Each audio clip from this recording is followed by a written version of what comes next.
हाय दोस्तों, हमारे YouTube channel star study point में आप लोगों का स्वागत है। तो चलिए आज हम लोग सी-टेट बाल विकास से जो है एक और टेस्ट पेपर हल करेंगे और आप देखिए कि आपका कितना सही हो रहा है और हमें कमेंट बॉक्स में ज़रूर बताइए। तो हम चलते हैं प्रश्न पर। तो चलिए हमारा प्रश्न एक है कि सृजनात्मकता मुख्य रूप से किससे संबंधित है। तो ये है मॉडलिंग, बी है अनुकरण, सी है अभिसारी चिंतन और डी है अपसारी चिंतन। तो चलिए बताइए इस प्रश्न का उत्तर क्या होगा। इस प्रश्न का उत्तर हो जाएगा ऑप्शन डी, अपसारी चिंतन। अब है जब एक शिक्षिका दृष्टिबाधित शिक्षार्थी को कक्षा के अन्य शिक्षार्थियों के साथ सामूहिक गतिविधियों में शामिल करती है तो वह ऑप्शन ए है कक्षा के लिए सीखने हेतु बाधाएं उत्पन्न कर रही है, बी है समावेशी शिक्षा की भावना के अनुसार कार्य कर रही है, सी है सभी शिक्षार्थियों में दृष्टिबाधित शिक्षार्थी के प्रति सहानुभूति विकसित करने में मदद कर रही है और डी है दृष्टिबाधित शिक्षार्थी पर संभवतः तनाव बढ़ा रही है। तो क्या होगा इस प्रश्न का उत्तर।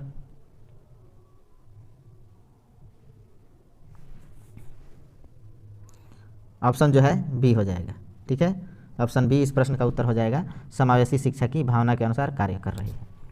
चलिए प्रश्न 3 है। एक शिक्षिका अपने शिक्षण में दृश्य श्रव्य सामग्री और शारीरिक गतिविधियों का प्रयोग करती है क्योंकि वे शिक्षक को आराम देते हैं, बी है वे प्रभावी आकलन को सुगम बनाते हैं, सी है वे शिक्षार्थियों को वैविध्य उपलब्ध कराते हैं, डी है उनमें अधिकतम इंद्रियों का उपयोग सीखने को संवर्धित करता है। तो चलिए बताइए क्या होगा इसका उत्तर। इस प्रश्न का उत्तर हो जाएगा इनमें अधिकतम इंद्रियों का उपयोग सीखने को संवर्धित करते हैं। तो ऑप्शन क्या है हमारा डी है। अगला प्रश्न है कि श्रवण ह्रास से ग्रसित बच्चे कक्षा में किन मुख्य नैराश्य यानी कुंठा का सामना करते हैं। तो यहाँ हो जाएगा ए में दूसरों के साथ संप्रेषण करने तथा सूचनाओं को बांटने में अक्षमता, बी है दूसरे विद्यार्थियों के साथ परीक्षा देने में अक्षमता, सी है प्रस्तावित पाठ्यपुस्तक को पढ़ने की अक्षमता और डी है खेल कूद में भागीदारी निभाने की अक्षमता। तो क्या होगा इस प्रश्न का उत्तर। तो इस प्रश्न का उत्तर हो जाएगा हमारा ऑप्शन ए, दूसरे के साथ संप्रेषण करने तथा सूचनाओं को बांटने में अक्षमता। अगला प्रश्न है कि डिस्लेक्सिया मुख्य रूप से किसकी समस्या से संबंधित है। तो ये है सुनने, बी है पढ़ने, सी है बोलने, डी है बोलने व सुनने। तो इस प्रश्न का उत्तर क्या हो जाएगा। ऑप्शन बी हो जाएगा, पढ़ने।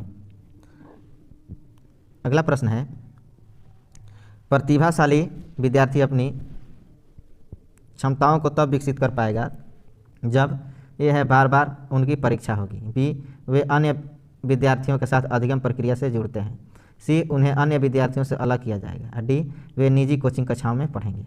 तो क्या होगा इस प्रश्न का उत्तर। उन्हें अन्य विद्यार्थियों से अलग किया जाएगा।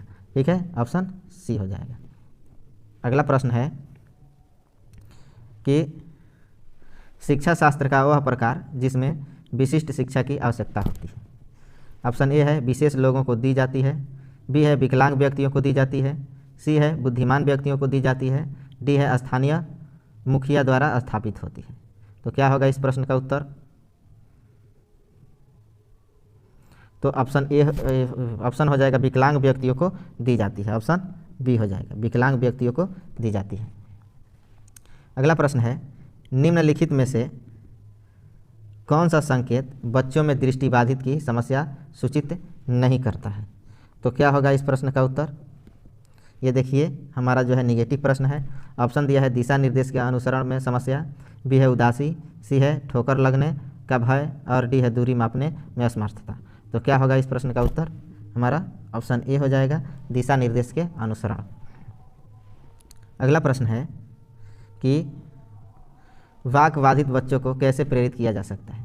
तो ये है कक्षा में अपने विचार को प्रदर्शित करने के लिए प्रोत्साहित करके, बी है सही ध्वनि के उच्चारण के लिए सहायता करके, सी है उनके उच्चारण कथित गलतियों को सुनने में सहायता करके, डी है मूल्यांकन के लिए विशेषज्ञ के पास भेजकर।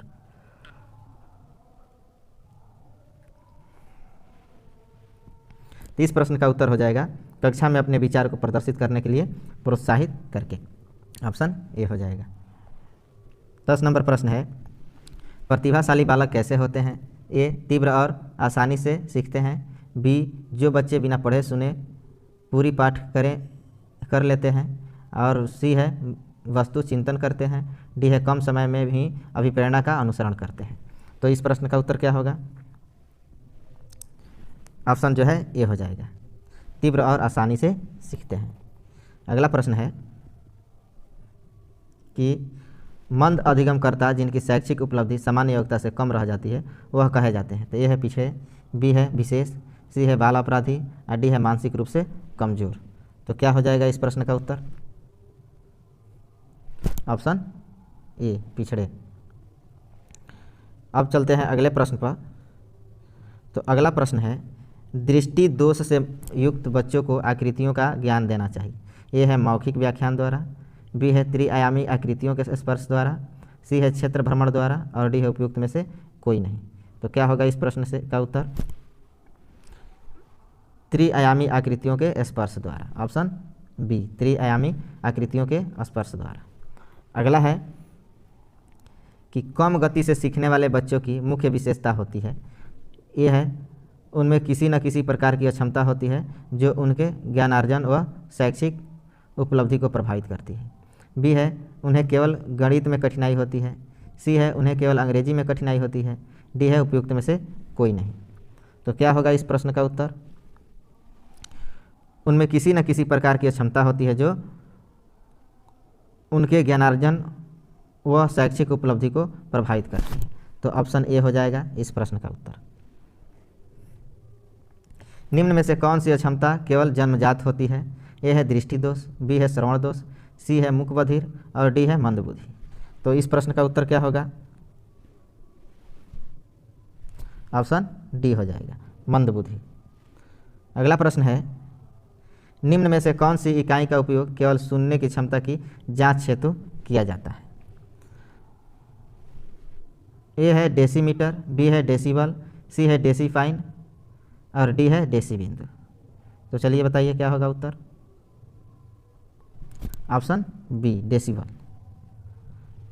प्रश्न 16 है, किस प्रकार के बच्चों की शिक्षा हेतु सांकेतिक भाषा का प्रयोग किया जाता है? तो ऑप्शन ए है दृष्टि दोष युक्त बच्चे, बी है मुक्त बधिर, सी है मंदबुद्धि और डी है उपयुक्त में से कोई नहीं। तो क्या होगा इसका उत्तर? ऑप्शन बी, मूक बधिर। अगला प्रश्न है, प्रतिभाशाली बच्चे ये है बिना किसी की सहायता के अपने सामर्थ्य का पूर्ण विकास करते हैं। बी है मानव के लिए महत्वपूर्ण किसी भी क्षेत्र में अस्वभावतः अच्छा निष्पादन करते हैं। उसके बाद से सी है सामान्यतः शारीरिक रूप से कमज़ोर होते हैं और सामाजिक अंतःक्रियाओं में अच्छे नहीं होते हैं। डी है सामान्यतः अपने शिक्षकों को पसंद नहीं करते हैं। तो क्या होगा इस प्रश्न का उत्तर? मानव के लिए महत्वपूर्ण किसी भी क्षेत्र में अस्वभावतः अच्छा निष्पादन करते हैं। ऑप्शन बी हो जाएगा। अगला प्रश्न है, प्रतिभाशाली बच्चों के संदर्भ में संवर्धन का अर्थ है। ए है ऐसे विद्यार्थियों को वर्तमान स्तर यानी ग्रेड को छोड़कर अगले उच्च स्तर या ग्रेड में प्रोन्नत करना। बी है आकलन की प्रक्रिया का संवर्धन करना। सी है शैक्षणिक गतिविधियों के संपादन में संवर्धन करना। डी है सह शैक्षणिक गतिविधियों के संपादन में की गति को बढ़ावा देना। तो चलिए बताइए क्या होगा इस प्रश्न का उत्तर? ऑप्शन जो है ये हो जाएगा, ऐसे विद्यार्थियों को वर्तमान स्तर या ग्रेड को छोड़कर अगले उच्च स्तर या ग्रेड में प्रोन्नत करना। आगे है कि प्रतिभाशाली विद्यार्थियों के लिए निम्नलिखित में से कौन सी गतिविधि सर्वाधिक उपयुक्त है? यह है अभी हाल ही में हुए मैच का प्रतिवेदन लिखना। बी दी गई संकल्पनाओं के आधार पर मौलिक नाटक लिखना। सी है 5 पाठों के अंत में दिए गए अभ्यास को एक बार में हल करना और डी है शिक्षक दिवस पर कक्षा को पढ़ाना। तो क्या हो जाएगा इस प्रश्न का उत्तर? यहाँ जो है दी गई संकल्पनाओं के आधार पर मौलिक नाटक लिखना, ऑप्शन जो है हमारा बी हो जाएगा इसका उत्तर। अगला प्रश्न है, शारीरिक गतिक बुद्धि रखने वाले बच्चों की अंतिम अवस्था निम्नलिखित में से कौन सी हो सकती है? ए है शल्य चिकित्सक, बी है कवि, सी है वाचक, डी है राजनीतिक नेता। तो क्या होगा इस प्रश्न का उत्तर? ऑप्शन जो है हमारा ए हो जाएगा, शल्य चिकित्सक। आगे है प्रतिभाशाली शिक्षार्थी डैश है, तो ये अभिसारी चिंतक, बी अपसारी चिंतक, सी बहिर्मुखी चिंतक और डी बहुत परिश्रमी। तो इस प्रश्न का उत्तर क्या होगा? ऑप्शन बी हो जाएगा, अपसारी चिंतक। आगे है निम्न में से कौन सृजनात्मकता से संबंधित नहीं है? ऑप्शन ए है मौलिकता, बी है प्रवाह, सी है मितव्यापिता और डी है उपयोगिता। तो यह जो है हमारा निगेटिव प्रश्न है, इसमें चुनना है कि कौन सा सृजनात्मकता से संबंधित नहीं है। तो हमारा इस प्रश्न का उत्तर हो जाएगा ऑप्शन सी मितव्ययिता। अब चलते हैं अगले प्रश्न पर। अगला प्रश्न है कि निम्नलिखित में से कौन सा भूलने का सिद्धांत है? ए है प्रतिस्पर्धात्मक अवरोध, बी है प्रतिकूल अवरोध, सी है प्रतिबोधित अवरोध, डी है प्रतिच्छादित अवरोध। तो क्या होगा इस प्रश्न का उत्तर? तो इस प्रश्न का उत्तर हो जाएगा प्रतिकूल अवरोध, ऑप्शन बी हो जाएगा। अगला प्रश्न है कि निम्नलिखित में से मानसिक विकार के लक्षणों को सभी दर्शाते हैं सिवाय निराशा के, यानी भग्नाशा निराशा के, बी है तनाव के, सी है संबंध के और डी है चिंता के। तो क्या होगा इसका उत्तर? ऑप्शन सी हो जाएगा संबंध के। 25 नंबर प्रश्न है मानसिक स्वास्थ्य के नियमों को खोजने और उन्हें बनाए रखना अध्ययन का केंद्र बिंदु है, यह कथन है। ए है सैफर, बी है हेडफील्ड्स, सी है ड्रेवर और डी है लैडेल। तो चलिए बताइए क्या होगा इसका उत्तर? ऑप्शन हो जाएगा हमारा सी। इस प्रश्न का उत्तर ऑप्शन सी होगा ड्रेवर। अब है अगला प्रश्न, इनमें से कौन राष्ट्रीय पाठ्यचर्या रूपरेखा 2005 का मार्गदर्शी सिद्धांत नहीं है? तो देखिए इस प्रश्न में हमें निगेटिव आंसर चुनना है, कौन सिद्धांत जो है नहीं है। ए है ज्ञान को स्कूल के बाहरी जीवन से जोड़ना, बी है पढ़ाई को रटंत प्रणाली से मुक्त करना, सी है अंग्रेजी भाषा में शिक्षा देना और डी बच्चों को चहुमुखी विकास के अवसर उपलब्ध कराना। तो हमारा यहाँ हो जाएगा ऑप्शन क्या हो जाएगा बताइए? हाँ, तो हो जाएगा ऑप्शन सी अंग्रेजी भाषा में शिक्षा देना। अगला प्रश्न है कि राष्ट्रीय पाठ्यचर्या की रूपरेखा 2005 के दस्तावेज में भाषा के लिए निहित है। तो एक भाषा, द्विभाषा, तीन भाषा और डी में है बहुभाषा। तो क्या होगा इस प्रश्न का उत्तर? ऑप्शन ए हो जाएगा एक भाषा। अब चलिए अगले प्रश्न पर। अगला प्रश्न कह रहा है राष्ट्रीय पाठ्यचर्या की रूपरेखा 2005 एनसीएफ 2005 के अनुसार आधारभूत, यानी 2005 के आधारभूत सिद्धांतों में निम्न में से कौन सा सम्मिलित नहीं है? तो यहाँ भी हमें सम्मिलित नहीं है ये चुनना है। तो ये है अच्छी बाह्य परीक्षाओं का आयोजन करना, बी है रटने का महत्व प्रदान न करना, सी है पुस्तकों से विशिष्ट ज्ञान प्राप्त करना और डी है ज्ञान को वास्तविक जीवन से जोड़ना। तो क्या होगा इस प्रश्न का उत्तर? हमारा जो है ऑप्शन ए हो जाएगा अच्छी बाह्य परीक्षाओं का आयोजन करना। ठीक है, ऑप्शन ए हो जाएगा। तो अब चलते हैं अगले प्रश्न पर। अगला प्रश्न है राष्ट्रीय पाठ्यचर्या की रूपरेखा 2005 के अनुसार गणित शिक्षण का मुख्य उद्देश्य क्या है? तो बच्चों को अंक गणित का ज्ञान देना, बी है बच्चों में गणित के प्रति रुचि पैदा करना, सी है बच्चों में तार्किक चिंतन तथा समस्या समाधान योग्यता का विकास करना और डी है बच्चों का संवेगात्मक विकास करना। तो इस प्रश्न का उत्तर क्या होगा? तो ऑप्शन सी हो जाएगा बच्चों में तार्किक चिंतन तथा समस्या समाधान योग्यता का विकास करना। 30 नंबर प्रश्न है एनसीटीई का पूर्ण रूप क्या है? तो चलिए बताइए। यहाँ दिया है option A national council of technical education, B में दिया है national curriculum for technical education और सी में दिया है national council of teacher education और डी दिया है national council for teacher education. तो क्या होगा इस प्रश्न का उत्तर? National council of teacher education. ठीक है, national council of teacher education option C में है। ठीक है, अब है भारतीय संविधान के अनुच्छेद 41 व 46 निम्न में से किसकी कल्याण से संबंधित है? तो ए है आर्थिक रूप से पिछड़े व्यक्तियों से, बी है विकलांग व्यक्तियों से, सी है धार्मिक रूप से पिछड़े व्यक्तियों से और डी है क्षेत्रीय रूप से पिछड़े व्यक्तियों से। तो चलिए बताइए उत्तर क्या होगा। ऑप्शन ए हो जाएगा आर्थिक रूप से पिछड़े व्यक्तियों से। ठीक है,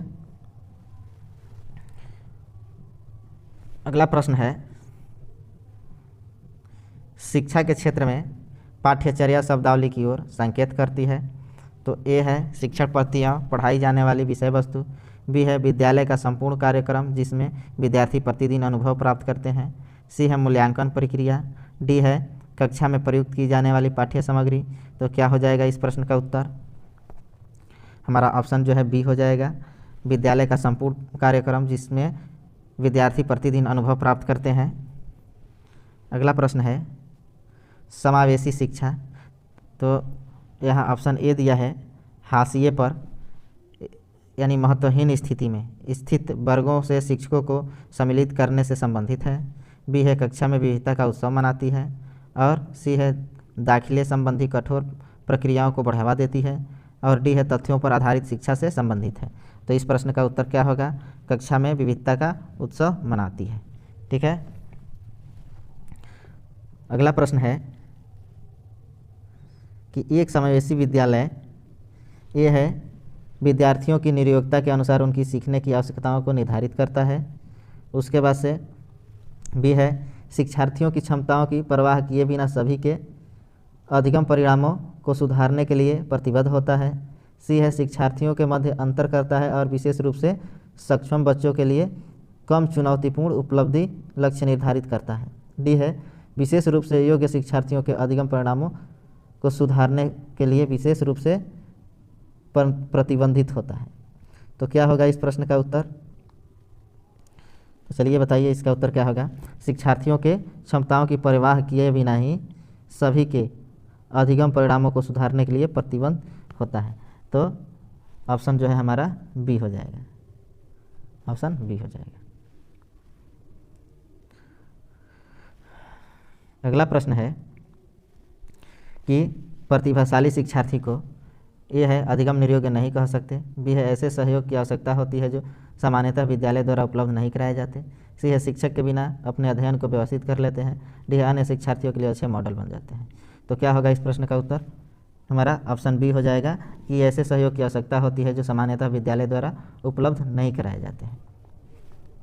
अगला प्रश्न है कि शिक्षा का अधिकार अधिनियम 2009 में एक अध्यापक को निम्न में से किस दायित्व को पूरा करना होगा। ऑप्शन ए है कि विद्यालय में नियमित रूप से समय पर उपस्थित रहना होगा, बी है पाठ्यक्रम का संचालन कर पूरा करना होगा, सी है संपूर्ण पाठ्यक्रम को निर्धारित समय पूरा करना होगा और डी उपयुक्त सभी। तो क्या होगा इस प्रश्न का उत्तर।